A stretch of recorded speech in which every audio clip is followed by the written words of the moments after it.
Hi guys, it's Hunter here and I'm just going to show you my final presentation with the problems and solutions I found from child abuse and neglect. So first, a few key points from our textbook.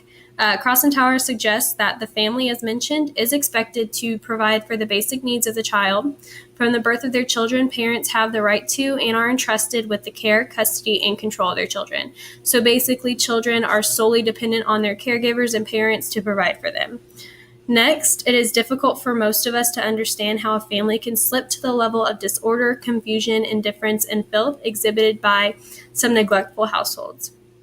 Yet there is a segment of our population that knows little else, and being sufficiently isolated from others, save those with similar values, they have little chance to learn another style of living. So this kind of goes into what my problem is. So first, the problem is an increasing problem in our country is that the neglect of children unintentionally comes from the lack of parent education and their education on childhood development. Some solutions pointed out are prevention and education programs that lead parents or guardians in the right direction for properly taking care of children. So first, the problem identified was with a research article from Billick and Friedman.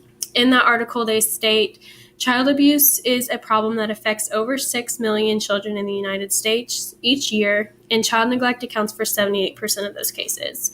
Also, they do point out that child abuse and child neglect are not one and the same. They are different, similar to the assignment we did a while back entitled, Is This Abuse?, where we had to pick out what was child abuse and what was neglect. And I know that was very difficult for some of us, but basically what they're saying is that the motives and cultural differences between the two must be noted before determining neglectful behavior.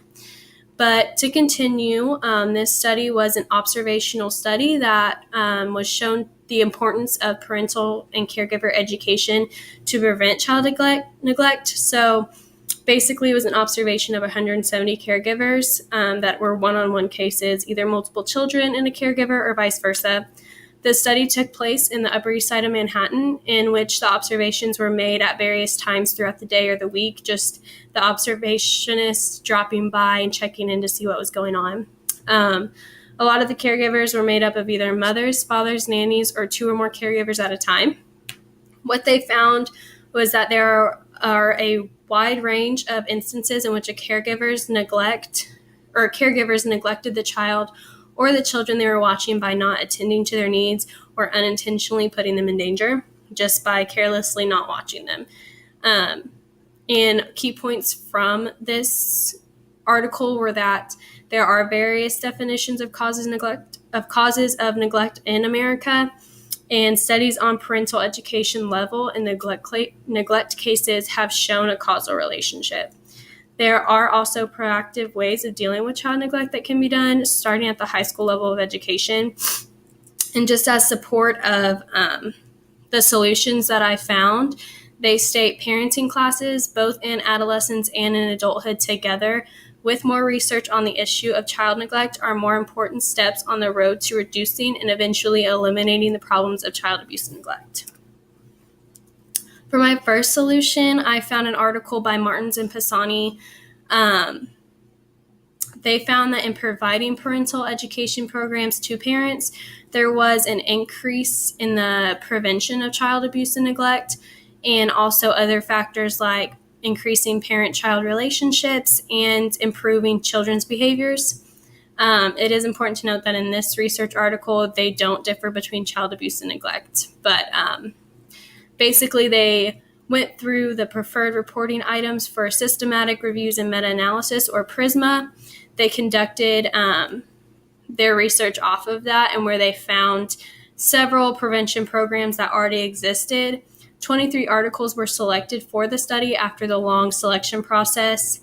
The 23 studies reported 16 types of parenting programs designed to prevent abuse and neglect against children.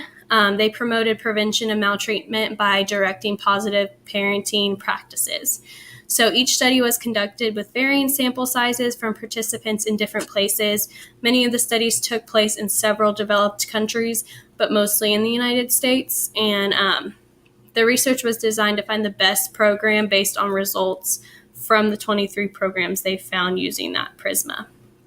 Key points from this research are that there were many outcomes from these studies, including the changes in the child's behaviors by shaping their parent-child relationship, as well as managing parents' anger, their mental health, and their internal control.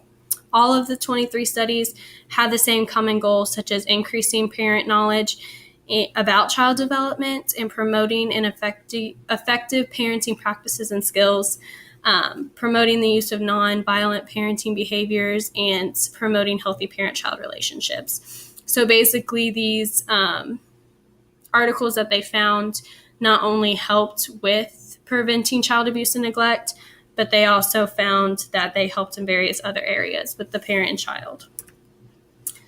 My second solution was from Jacquez et al., where they stated unintentional injuries are the leading cause of death in children ages 1 to 18 years. These injuries often happen in the household of the children, and much of the research covering this topic has been focused on the environmental changes that could be done, not necessarily on what the parents can do to change the unintentional injuries from occurring.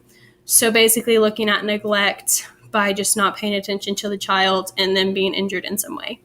So this study was conducted to look at the relationship between parenting influences and child injuries. The methods section stated that mothers of kids under age of 5 were involved in a pediatric study to complete parenting challenges, parental efficacy, and risk of neglect or injury situations. The study involved hierarchical logistics regression to understand the extent to which insensitive parenting behaviors, such as yelling, spanking, or putting a child in timeout, led to potentially dangerous situations in which a child could be unintentionally harmed. So basically, the problems with those insensitive parenting behaviors was not really teaching the children anything. So yelling, spanking, and putting them in timeout wasn't teaching them that what they were doing could be dangerous.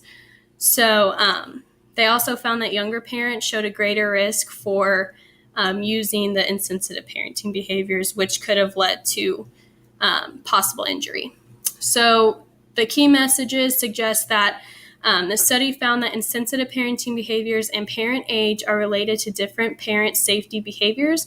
They may put children at risk for unintentional injury. Intervention and prevention strategies for unintentional injury need to support younger mothers and educate parents on effective parenting strategies.